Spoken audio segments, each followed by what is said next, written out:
신약성경 사도행전 9장 19절 하반절부터 22절까지 말씀 다 찾으셔서 저와 여러분이 한 절씩 교독하겠습니다. 사울이 다메섹에 있는 제자들과 함께 며칠 있을 새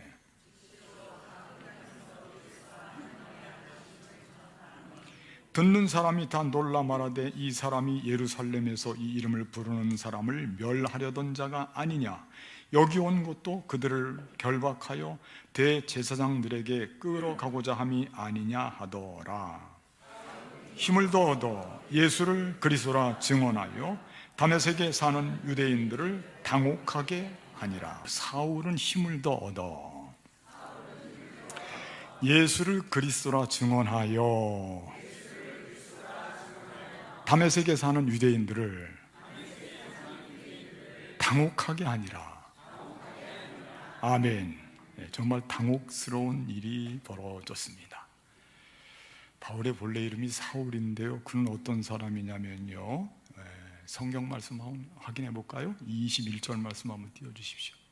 21절 말씀 듣는 사람이 같이 읽어보겠습니다. 시작. 듣는 사람이 다 놀라 말하되 이 사람이 예루살렘에서 이 이름을 부르는 사람을 멸하려던 자가 아니냐. 여기 온 것도 그들을 결박하여 대제사장들에게 끌어가고자 함이 아니냐. 아멘. 예수님 이름을 부르는 사람들을 멸하려던 자, 지금도 그 일 때문에 왔습니다. 대제사장들에게 끌어가고자 함이 아니냐. 그렇습니다. 엄청난 박해자입니다. 교회 박해에 글쎄 이런 표현이 어떨지 모르겠는데 선봉장? 네, 선봉장. 그 사람이 바울입니다. 돌에 맞아 죽는 스데반을 마땅히 여겼던 사람이고요. 또 앞에 이런 기록도 있습니다. 한 번 더 말씀 띄워주셔요. 사울이, 같이 한번 읽어보겠습니다. 시작. 사울이 교회를 잔멸할세 각 집에 들어가 남녀를 끌어다가 옥에 넘기니라. 잔멸한다고 하는 것은요, 그 끄트머리까지 죽게 하는데 결과를 보는 겁니다. 끝까지 죽이겠다 그런 뜻입니다. 그러니까 이 교회를 없애려고 혈안이 되었던 사람이 누구냐면 바울입니다. 교회를 없애려고 모든 방법과 수단을 가리지 않는 사람이 바울이에요. 엄청난 박해자입니다. 교회에. 그런데 대체 무슨 일이 일어났기에 박해자가 누가 됐냐면 전도자가 됐습니다. 박해자가 전도자가 됐다. 이게 사실 서로 만날 수 없는 것 같은데요, 돌변하게 되었습니다. 사실 우리는 어떤 일이 일어나는지 다 알고 있죠. 다메섹 도상에서 어떤 일이 일어났어요. 말씀으로 확인해 보겠습니다. 9장 3절 말씀인데 말씀 한번 띄워주세요. 사울이, 시작. 사울이 길을 가다가 다메섹에 가까이 이르러 호련히 하늘로부터 빛이 그를 둘러 비치는지라. 때가 정오라고 되어 있습니다. 사도행전 22장에 또 나오는데요, 해가 가장 밝을 때입니다. 해가 밝을 때는 촛불을 켜도 잘 보이지도 않잖아요. 촛불이요, 밝게 보이지가 않습니다. 그런 정오의 시간에 해보다 비교가 안 될 정도의 밝은 빛이 바울을 둘러서 비추는데, 그건 절대적인 빛이거든요. 예수님입니다. 그 예수님을 체험하는 거죠. 예수님께서 말씀하십니다. 사울아 사울아, 네가 어찌하여 나를 박해하느냐. 바울이 누구를 박해했습니까? 예수님을 믿는 사람들을 박해했지, 교회를 박해했거든요. 그런데 예수님께서 말씀하시기를, 지금 예수님은 어찌하여 나를 박해하느냐 그렇게 말씀하고 계셔요. 교회를 박해하는 것은 예수님을 박해하는 겁니다. 그때 바울이 대답합니다. 주여 누구십니까? 예수님 대답하십니다. 나는 네가 박해하는 예수라. 이렇게 예수님을 만나게 되었습니다. 놀라운 체험입니다. 바울의 삶이 바뀌는 순간입니다. 신학적으로는 바울의 회심 사건이라고 말합니다. 바울은 이때요, 땅에 엎드러졌어요. 3일 동안 아무것도 보지도 못하고 먹지도 못했습니다. 3일 동안 죽은 사람과 마찬가지예요. 그러다 다시 그가 일어나서 살았을 때는 다른 사람이 된 겁니다. 전혀 다른 사람이 됐어요. 이렇게 부활하신 예수님을 만나고 바울은 성령의 사람으로 거듭나게 되었던 것입니다. 우리도 신앙생활 하면서 이런 체험이 필요하거든요. 바울과 같이 예수님을 만나는 체험이 우리를 완전히 변화시켜 놓습니다. 성령의 사람이 되는 것입니다. 새로운 피조물이 되는 것이거든요. 근데 우리가 때로는 이런 생각도 할 때가 있어요. 우리는 바울과 같지는 않잖아요. 어떻게 우리를 바울과 함께 평행선에서 비교할 수 있겠습니까? 이렇게 차별화시키려고 한단 말이에요. 그렇지만요, 바울이 만난 예수님은 어떤 예수님을 만났냐면요, 십자가 사건 뒤에 부활 승천하신 예수님을 만났거든요. 그 점이 우리에게 희망이에요. 예수님의 12제자들은 예수님과 공생에 같이 하고 모든 것을 다 함께 겪었어요. 우리는 그 부분에 함께 할 수 없는 어떤 차이가 있어요. 간격이 있어요. 근데 바울이 예수님 만난 것은 우리가 예수님 만날 수 있는 희망을 주고 있어요. 부활 승천하신 예수님 만났기 때문에 그렇습니다. 그러니까 우리도 바울 같은 체험을 할 수 있다는 거예요. 우리에게도 다메섹 도상이 있어요. 우리들 엎드러질 장소가 있고 우리도 다시 태어나는 경험할 수 있다는 거예요. 성령의 사람으로 거듭나는 거죠. 바울은 성령의 사람이 되기 전에는 전혀 다른 사람, 핍박자였지만 성령의 사람이 된 다음부터는 일생을 복음을 들고 온 세상을 누비며 사는 복음 증거자가 되었습니다. 우리가 바울과 같이 되기를 사모해야 돼요. 어떤 분들은 너무 두려워서요, 바울처럼 되는 것이 너무 두려워하는, 그것을 두려워하는 분들도 있더라고요. 저도 사실은 바울과 같이 된다고 그러면 제가 어떻게 될까 그런 생각하면서 때로는 두려움이 막 밀려옵니다. 아유, 신앙생활 하면서 바울과 같이는 되면 안 되는데 그렇게 말해요. 여러분들은 어떠셔요? 그런 생각 없으셔요? 그럴 수 있을 것 같아요. 목회자도 그런 생각 가끔씩 하는데요. 그런데 그런 모든 일들은 누가 주관하시는 거냐면 예수님께서 주관하시. 예수님 만나고 싶어도 예수님이 안 만나주시면 못 만나요. 예수님이 우리를 만나주셔야 우리가 만난단 말이에요. 우리가 어떤 잘난 점이 있고, 우리가 내세울 것이 있고, 우리가 사회적인 커리어가 대단하고, 그래서 예수님이 우리를 만나주는 게 아니에요. 예수님과 우리와의 만남에서 그 만남을 주도해 가시는 분은 누구시냐면 예수님이셔요. 예수님. 그렇지만 우리가 사모하는 마음을 포기할 수는 없어요. 왜? 사모하는 마음을 예수님께서는 알고 계시고 무시하지 않기 때문에. 하나님도 마찬가지입니다. 시편의 말씀에 사모하는 마음에 대해서 표현하는 구절이 나오는데 말씀 한번 띄워주셔요.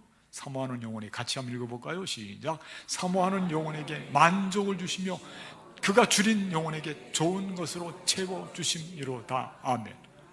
예수님도 하나님도 사모하는 영혼을 무시하지 않습니다. 이런 마음을 갖고 있어야지. 삭개오라고 하는 사람을 여러분들이 잘 알 겁니다. 삭개오. 그는 예수님을 만나고자 하는 마음이 얼마나 사모했는지. 그는 신체적인 조건이 좋지 않음에도 불구하고 어디에 올라갔습니까? 뽕나무입니까? 네, 나무에 올라갔어요. 뽕자는 뺐어요. 나무에 올라갔어요.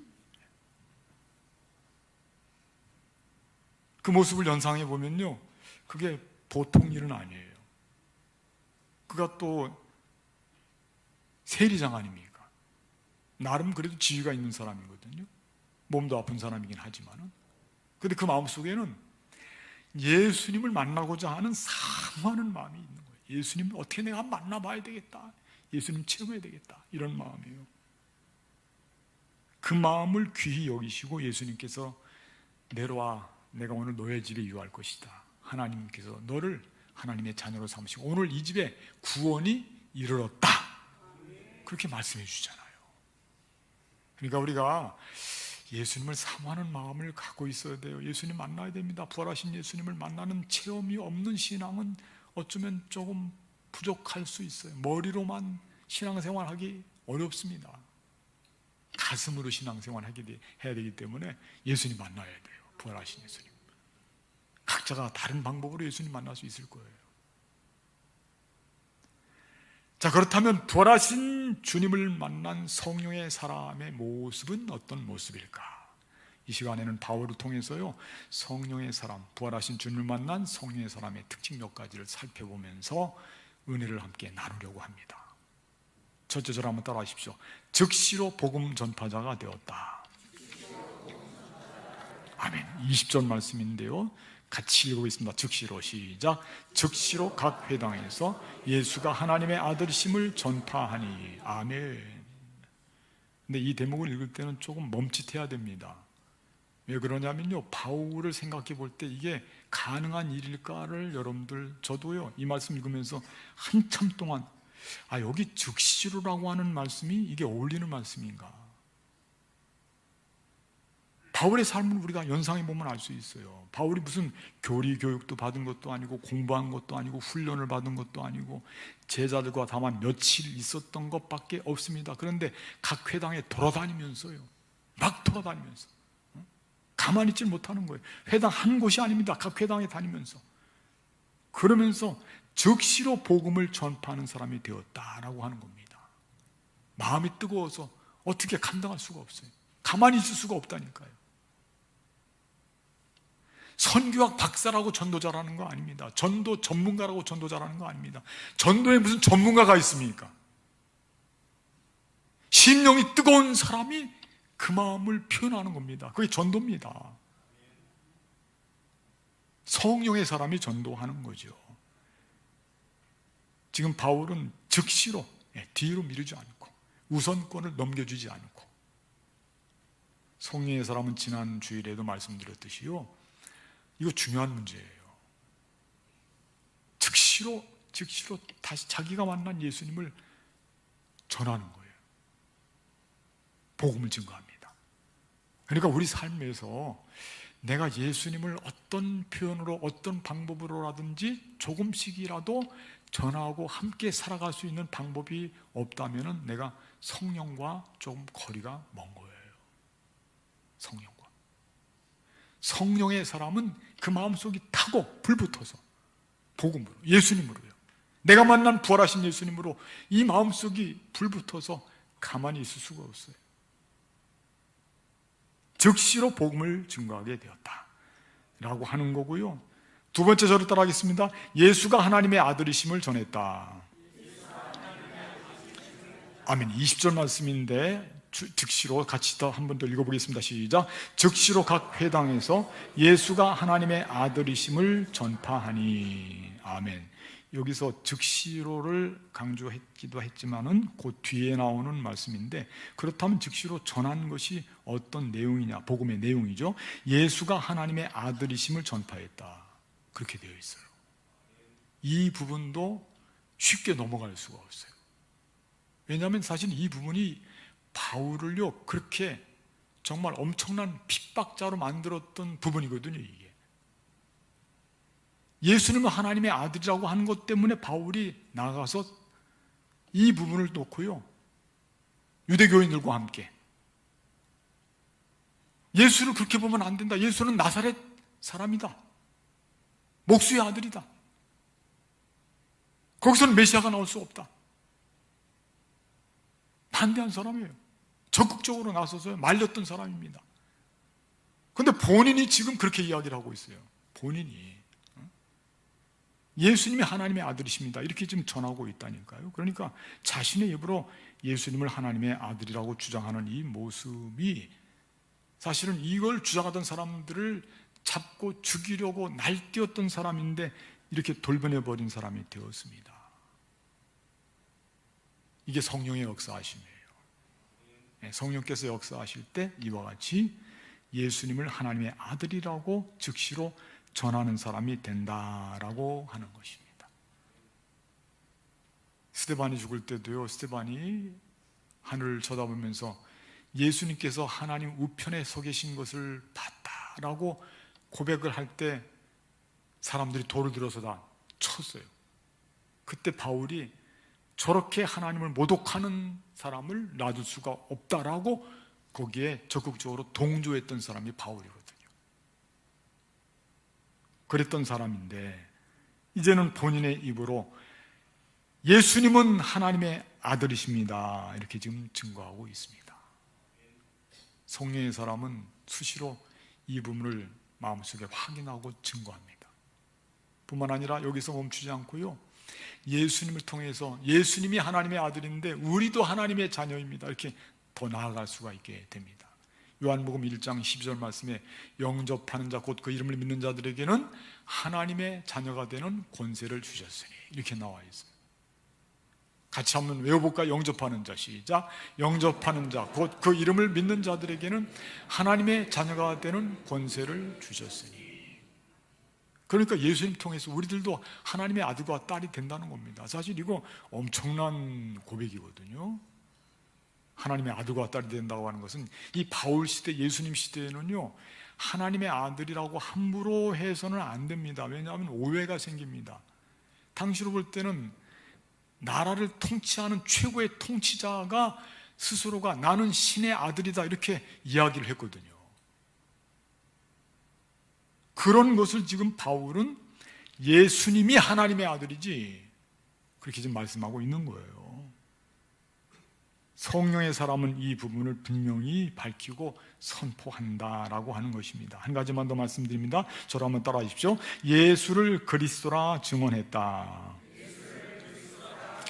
아멘. 요절 말씀인데 한 번 더 읽어보겠습니다. 사울은 시작. 사울은 힘을 더 얻어 예수를 그리스도라 증언하여 다메섹에 사는 유대인들을 당혹하게 하니라. 아멘.